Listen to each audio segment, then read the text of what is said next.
Assalamualaikum warahmatullahi wabarakatuh. Alhamdulillah, innal hamdalillah nahmaduhu wa nasta'inuhu wa nastaghfiruhu min sururi anfusina wa min sayyiati a'malina. May yahdihillahu fala mudhillalah wa may yudlil fala hadiyalah. Summa salatu ala Rasulillah wa ala alihi wa man tabi'ahum bi ihsan ila yaumiddin wa ba'du. Selamat siang. Salam sejahtera buat kita semuanya. Salam Pancasila, salam Bhinneka Tunggal Ika, merdeka. Alhamdulillah. Salam Pancasila. Alhamdulillah, pada siang hari ini kita sama-sama berkumpul guna membahas masalah kebudayaan leluhur kita yang pada akhir-akhir ini ramai dibicarakan di media sosial. Karena ada penceramah, atau tepatnya karena sudah viral, gue sampaikan nama tersebut, yaitu Khalid Basalamah, yang mana di dalam tanya jawab beliau menyatakan bahwasanya wayang ini haram, dan bagi para dalang apabila sudah bertobat nasuha, ya sebaiknya wayangnya dimusnahkan. Sungguh hal ini sangat membuat kemarahan kita semuanya, rakyat Indonesia, terlebih-lebih kepada komunitas masyarakat pecinta wayang. Dan perlu diketahui, wayang ini bagian daripada cara ataupun metode para leluhur kita Mbah Wali Songo di dalam menyebarkan agama Islam, yang mana melihat kondisi masyarakat saat itu lagi gandrung dengan kesenian, salah satunya yaitu wayang. Maka Wali Songo dengan kejeniusannya menggunakan wayang ini sebagai media dakwah. Cerita-cerita yang ada di dalam agama sebelumnya, yaitu agama Hindu, baik itu yang ada di Mahabharata dan lain sebagainya, tidak diubah secara keseluruhan, tapi esensinya yang sama, yaitu tentang keluhuran, tentang gotong royong, tentang tolong menolong dan lain sebagainya, itu yang digunakan. Pelan tapi pasti para Wali Songo ini menggunakan wayang sebagai media dakwah untuk mengenalkan Tuhan. Tuhan yang esa, Tuhan yang satu, yaitu Sang Hyang Widi, dengan bahasa masyarakat setempat. Alhamdulillah, dengan kegigihan, kesabaran, kejeniusan, dan juga merangkul kearifan-kearifan lokal yang ada di Indonesia, Islam menjadi agama mayoritas. Dan tradisi yang semacam ini terus dipegang teguh oleh mbah-mbah kami, yang kebetulan Gus Lahil ini sudah menjadi orang NU, karena Gus ini darahnya Madura, ya.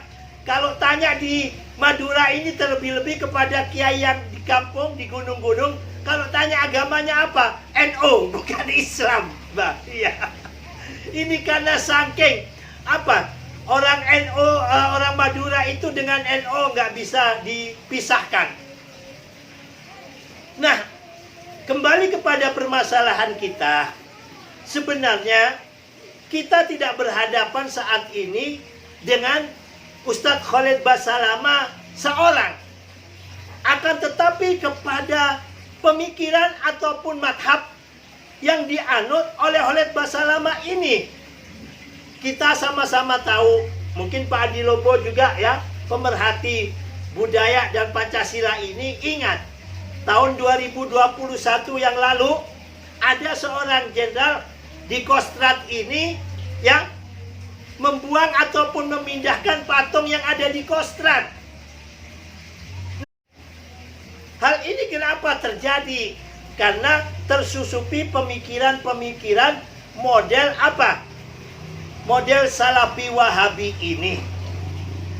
Kalau Salafi Wahabi di Indonesia ini terus berkembang, maka semuanya akan menjadi haram. Dikit-dikit haram.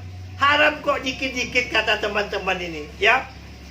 Mari kita berdakwah. Terlebih-lebih orang NU mewarisi warisan apik yang telah diajarkan oleh para wali songo. Para ulama-ulama NU khususnya yang mewarisi daripada warisan wali songo ini, di dalam dakwah benar-benar mengamalkan perintah Allah, ud'u ila sabili rabbika bil hikmah. Ajaklah umat ini kepada jalan Tuhanmu dengan cara yang hikmah.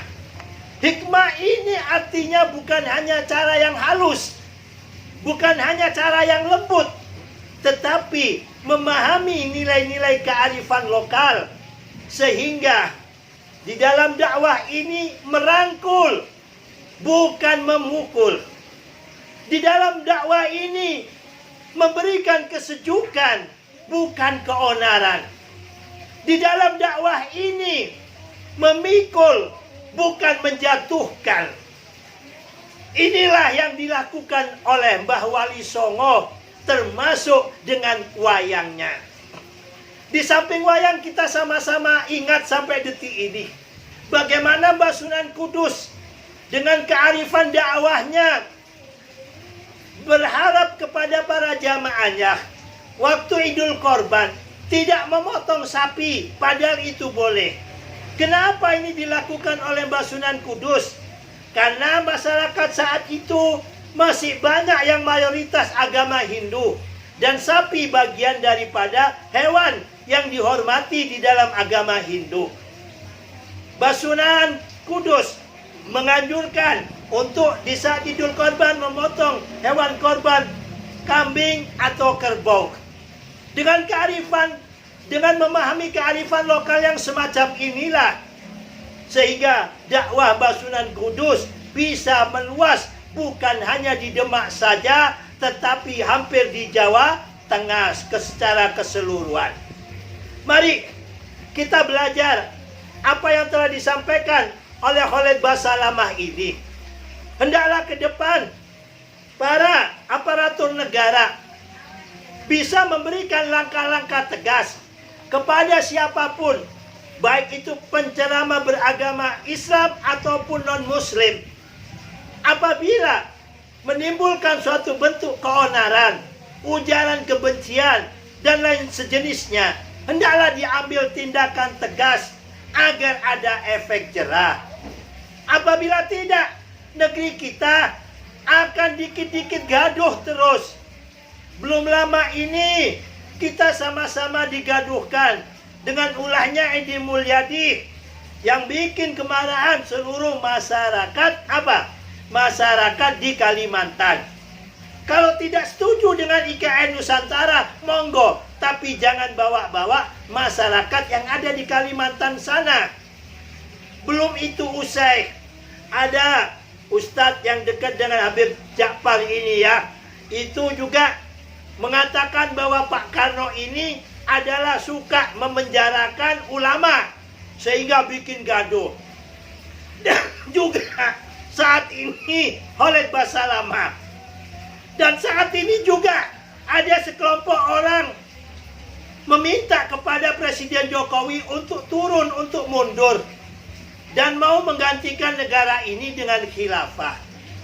Nah, hal-hal yang semacam ini, apabila DPR dan MPR selaku wakil rakyat yang kita percayai tidak memiliki atau tidak membuat undang-undang yang jelas terhadap kebijakan-kebijakan untuk keutuhan bangsa dan negara ini, dan juga supaya bangsa dan negara ini tidak gaduh terus, ini harus segera dibuat undang-undangnya. Gus nelpon kepada teman-teman, baik itu di BIN, maupun yang di Polri, maupun di TNI, maupun yang ada di BNPT. Jawaban mereka, undang-undangnya nggak ada, Gus. kita mau bertindak bagaimana? Bagaimana sama-sama kita hadir terhadap Indonesia ini sebagai rumah kita bersama.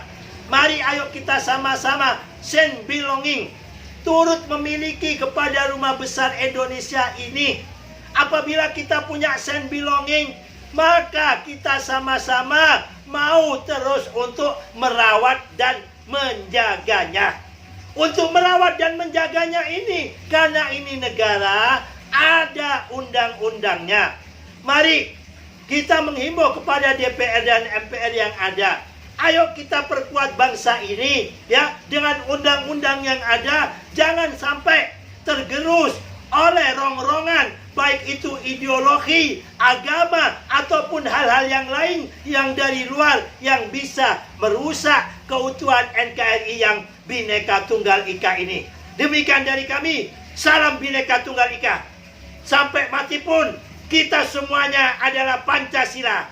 Pancasila sudah final, NKRI harga mati. Jangan biarkan orang-orang yang merusak kebudayaan kita, yang merusak NKRI dan Pancasila kita diamkan.